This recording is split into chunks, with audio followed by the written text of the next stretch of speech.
Staying away from funny people, so this is a big step for me. I'm going to beat my nose.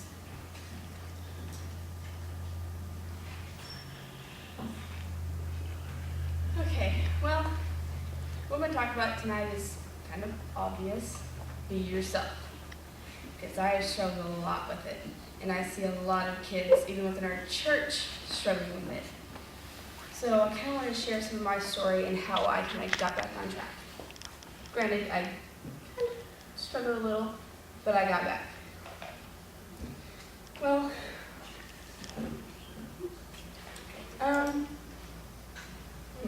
how I changed really for the first time for the good was when I was about, I don't know, in the 6th grade. Me and my mom and my brother was attending a Church of Christ, and I went to a church camp, and I really got to know God, and God was speaking to me, and I realized I wasn't really necessarily being myself. I was letting other people control me, and so I got baptized because I really realized it, and that kind of went on pretty good. I stayed pretty true to myself, my morals, and well, freshman year, started moving downhill. I started listening to other people, started doing things I wouldn't normally do on a normal basis, and I just basically lost. By my summer of my junior year, I really went downhill. And so finally, one night I realized, whoa, I need to back up a little bit and look at what I done. And I did, and I hated it. So I tried to come back into it.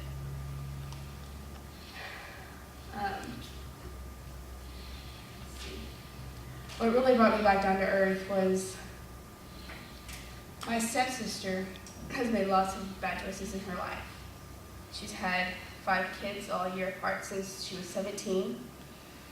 We don't even know where she's at right now. And my stepmom looked at me one night and she said, "You're acting just like your stepsister." And I didn't want to do that. And I've seen other people go down that road too, and it scares me. So tonight I wanted to see if I can kind of reach out to them as I kind of reach out to myself. Next slide. Okay, this is from 2 Kings 17:33. They feared Jehovah and served their own gods after the manner of the nations from among whom they had been carried away. Well, what I get from this is it kind of happened to me, and that wasn't necessarily God, but of course, a God isn't really necessarily a statue of something. Kind of like in Buddhism, a statue of Buddha. My God that I kind of worshipped was, I don't know if I should say this, but my mom's in the audience and I think she should know, I smoked for a little bit. And I almost got into drinking but smoking. I didn't smoke very many, but I did. And I did a couple other things. And I kind of wanted to get away from it, but yet I saw it as an escape. And I figured out later on, it wasn't a very good escape. So I found out that God was really the only escape for me, and that didn't really fulfill. It fulfilled me for a little bit, but not fully. So it kind of, I'll sum it all into one. One God is better than many gods. That's what I have to take it as. Next slide. This verse kind of ties into what I said previously. I had a guilty conscience for a long time because there was a lot of things I didn't tell my mom. And this says, "Herein I also exercise myself to have a conscience void of offense toward God and men always." Acts 24:16. During that summer, I was rebelling, I guess you could say. I lied a lot, a lot. And I just kept that on my conscience. And I kept saying, you need to tell her, you need to tell her. But then something else was saying, no, you just get in trouble, you don't get to do what you want, don't tell her, don't tell her. Well, most of the time, I went with that. And that just got me in even more trouble because later on, they found out what I'd done. And now granted, I still lie a couple times, but then I finally come back and say, no, I lied, I'm sorry. Yeah, I did get in trouble, but that's the punishment. And I take it. So, but that was all because I fell under peer pressure. And like all of you kids have been taught in school, peer pressure is bad. And some of it sinks in for a while, and then, yeah, I'm not really going to get peer pressure, but later on down the road, you're going to push that in the back of your mind and give in. Because it sounds, hey, it's cool to smoke, it's cool to drink, but not really.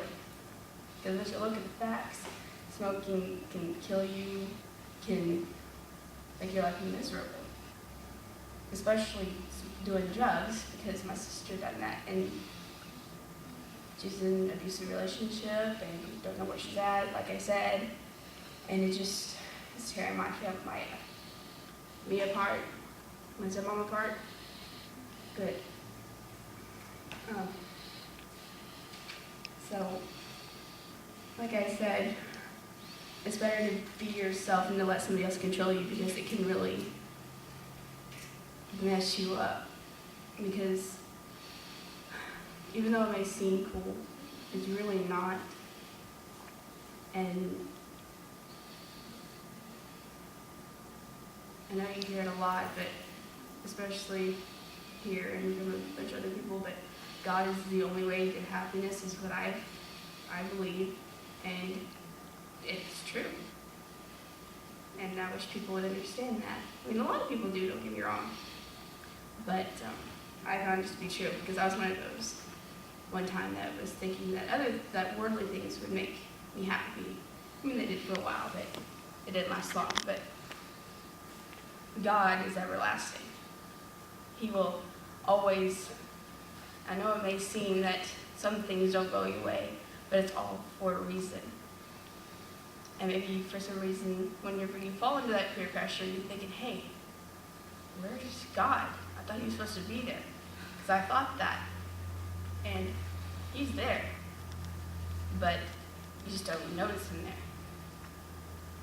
He's just kind of in the back of your mind. He's that voice in the back of your head saying, no, you shouldn't do this. But then Satan comes up in front and tries to overpower it, and sometimes you let him. Don't let him. Let God overpower Satan. Because Satan sounds like a good idea. He makes it sound good. But in the end, it's not. So, I guess just the moral of the story is, be faithful to God and be faithful to yourself.